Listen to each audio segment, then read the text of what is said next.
70 साल से भारत को डरा रहा था चीन। भारत ने किया कुछ ऐसा कि अब खुद कांप रहा है ड्रैगन। लेकिन ये नहीं सिर्फ जवाब, ये है उस खुफिया तैयारी की शुरुआत जिसमें भारत अब हर एक मोर्चे पर कर रहा है बिना आवाज किए वॉर। एक ऐसा प्रोजेक्ट जो न सिर्फ भारत के लोगों की सुरक्षा का बनेगा कवच, बल्कि चीन की हर चाल को मात देने वाला होगा रणनीतिक हथियार साबित। आखिर क्या कर दिया है भारत ने जिससे बीजिंग की उड़ गई है नींद? अमेरिका भी कहने लगा भारत ने ये कैसे कर दिखाया। दोस्तों, जब दुश्मन ये सोचकर खुश हो रहा था कि वो एक नदी को रोककर भारत को पानी के लिए तरसा देगा, तब भारत ने ऐसा दांव चला कि पूरी दुनिया देखती रह गई। जो चीन सालों से धमकाता फिरता था कि ब्रह्मपुत्र नदी का पानी मोड़ देगा, सूखा पैदा कर देगा, अचानक पानी छोड़कर बाढ़ ला देगा, अब उसी चीन को भारत की एक रणनीति ने चुप करा दिया है। जी हाँ दोस्तों, अब हालात ये हैं कि ब्रह्मपुत्र नदी पर चीन के बनाए बांध पर खर्च हुए अरबों युआन बेकार होते जा रहे हैं, क्योंकि भारत ने ऐसी तकनीकी और कूटनीतिक तैयारी कर ली है कि अब चीन चाहकर भी ब्रह्मपुत्र को भारत के खिलाफ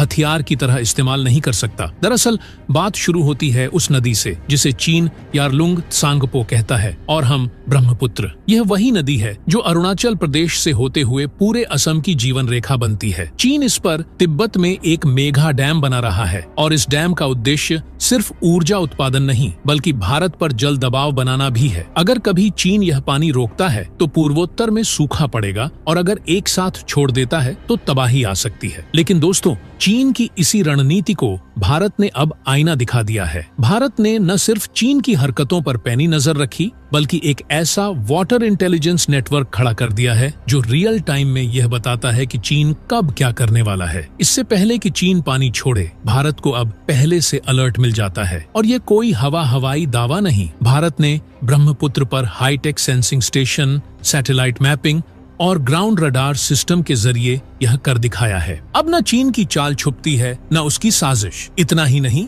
भारत ने अरुणाचल प्रदेश और असम में ब्रह्मपुत्र के किनारे किनारे दर्जनों माइक्रो और मेगा स्टोरेज डैम बनाने का ब्लूप्रिंट तैयार कर लिया है। इससे दो फायदे होंगे। पहला, अगर चीन पानी रोकेगा तो भारत अपने डैम से किसानों की जरूरत पूरी करेगा, और दूसरा, अगर चीन अचानक पानी छोड़ेगा तो भारत के स्टोरेज डैम उस बाढ़ के पानी को नियंत्रित करके जन धन की हानि को रोक लेंगे। यानी चीन की पूरी प्लानिंग अब उलटी पड़ चुकी है। और सबसे बड़ी बात, भारत ने अब अपने इनोवेशन का कमाल दिखाते हुए हाइड्रोलॉजिकल डेटा को सैटेलाइट से रियल टाइम ट्रैक करना शुरू कर दिया है। इससे चीन की हर चाल पहले से पकड़ में आ रही है। और जब चीन को ये पता चला तो उसके खुद के एनालिस्ट्स तक कहने लगे भारत को अब डराना मुश्किल ही नहीं, नामुमकिन हो गया है। तो दोस्तों, आज के इस वीडियो में हम आपको बताएंगे कि कैसे भारत ने चीन की चालाकियों पर पानी फेरते हुए एक ऐसा जवाब तैयार किया है जिसने ड्रैगन की आंखों की नींद उड़ा दी है। लेकिन उससे पहले, अगर आप भी भारत की इस रणनीतिक जीत पर गर्व महसूस करते हैं तो इस वीडियो को लाइक करिए और कमेंट बॉक्स में जय हिंद जरूर लिखिए। दोस्तों,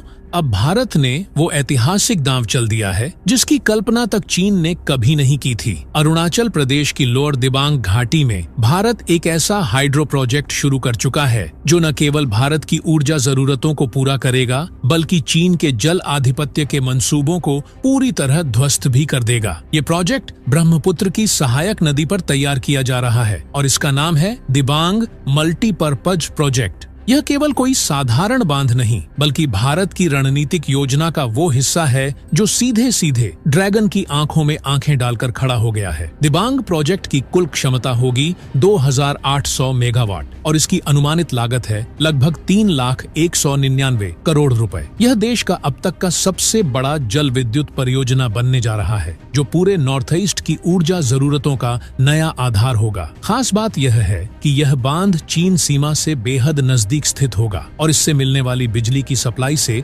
अरुणाचल और असम को नई ताकत मिलने वाली है। इस पूरे प्रोजेक्ट को तैयार होने में लगभग 9 साल लगेंगे, लेकिन इसकी शुरुआत से ही चीन के माथे पर बल पड़ने लगे हैं। इस प्रोजेक्ट के तहत जो बांध तैयार किया जा रहा है उसकी ऊंचाई 237 मीटर होगी। यानी यह केवल एक तकनीकी निर्माण नहीं बल्कि भारत की ऊंची सोच और भविष्य की तैयारी का प्रतीक बनेगा। इसमें कुल 6 सुरंगें बनेंगी जो एक तरफ से पानी को स्टोर करेंगी और दूसरी ओर बिजली का उत्पादन सुनिश्चित करेंगी। यह स्टोरेज बेस्ड मॉडल ब्रह्मपुत्र जैसी अनियमित नदी को कंट्रोल करने का सबसे आधुनिक और प्रभावी तरीका होगा। अब बात करें इसके सबसे बड़े फायदे की, बाढ़ नियंत्रण। मानसून के मौसम में असम और अरुणाचल प्रदेश सालों से ब्रह्मपुत्र की बाढ़ का प्रकोप झेलते आ रहे हैं, लेकिन अब इस प्रोजेक्ट की मदद से मानसूनी बाढ़ को रोका जा सकेगा। यानी अब न सिर्फ जान माल की रक्षा होगी बल्कि कृषि और ग्रामीण जीवन को स्थिरता भी मिलेगी। जो क्षेत्र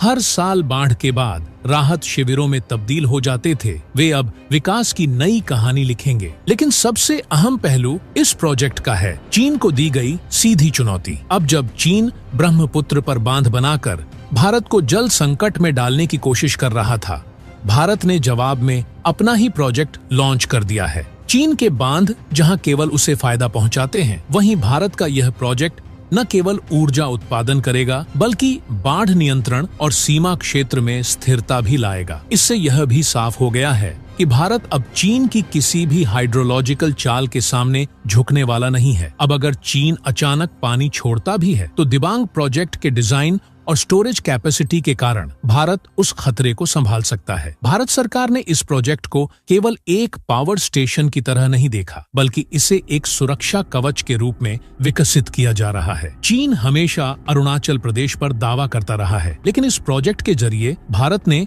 न केवल अपनी सीमा को और मजबूत किया है बल्कि अपने नागरिकों को यह भरोसा भी दिया है कि अब वे हर बाढ़ और हर चीनी चाल का डटकर मुकाबला कर सकते हैं। और यही वजह है कि भले ही इस प्रोजेक्ट के पूरा होने में 9 साल लगे, लेकिन इसका डर अभी से चीन के दिल में घर कर गया है, क्योंकि भारत अब अपने हर कदम को रणनीतिक नजरिए से उठा रहा है, वो भी खुलकर, बिना किसी हिचक के। लेकिन दोस्तों, कहानी यहीं खत्म नहीं होती, क्योंकि भारत अब इस प्रोजेक्ट को सिर्फ पावर जनरेशन और बाढ़ नियंत्रण तक सीमित नहीं रखना चाहता। सरकार इस बांध के आसपास एक इकोनॉमिक डेवलपमेंट जोन बनाने की योजना पर भी विचार कर रही है। यानी ये प्रोजेक्ट अब एक मल्टीलेयर स्ट्रेटेजिक एसेट बनने की दिशा में बढ़ रहा है। यहाँ solar plants, advance storage units और छोटे स्केल इंडस्ट्री हब्स को भी जोड़ा जाएगा, जिससे पूर्वोत्तर भारत की स्थानीय अर्थव्यवस्था को जबरदस्त बूस्ट मिलेगा। अब तक अरुणाचल प्रदेश जैसे राज्य दिल्ली से बहुत दूर माने जाते थे, लेकिन अब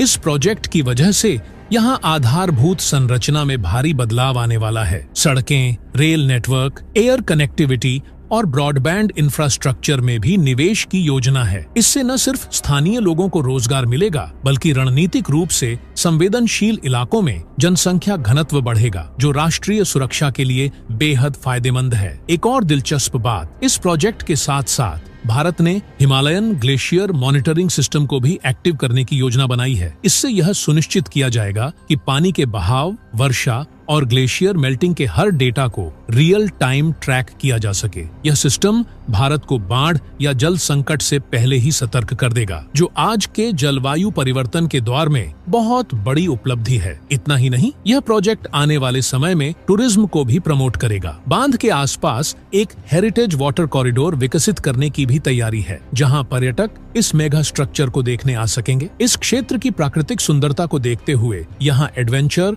और इको टूरिज्म का जबरदस्त स्कोप है। यानी यह सिर्फ एक डैम नहीं है, यह भारत के पूर्वोत्तर को रणनीतिक, आर्थिक और तकनीकी रूप से उठाने वाला वो इंजन बनने जा रहा है, जिसकी आवाज बीजिंग तक सुनाई देगी। यह प्रोजेक्ट भारत के विजन ईस्ट को मजबूती देने वाला सबसे अहम कदम बनता जा रहा है। तो दोस्तों, अब सवाल उठता है कि क्या चीन अपनी पिछली नीतियों पर पुनर्विचार करेगा या फिर भारत के इस निर्णायक कदम के बाद कोई नई चाल चलेगा? हमें नीचे कमेंट बॉक्स में बताइए कि आप इस ऐतिहासिक रणनीति के बारे में क्या सोचते हैं। जय हिंद, जय भारत।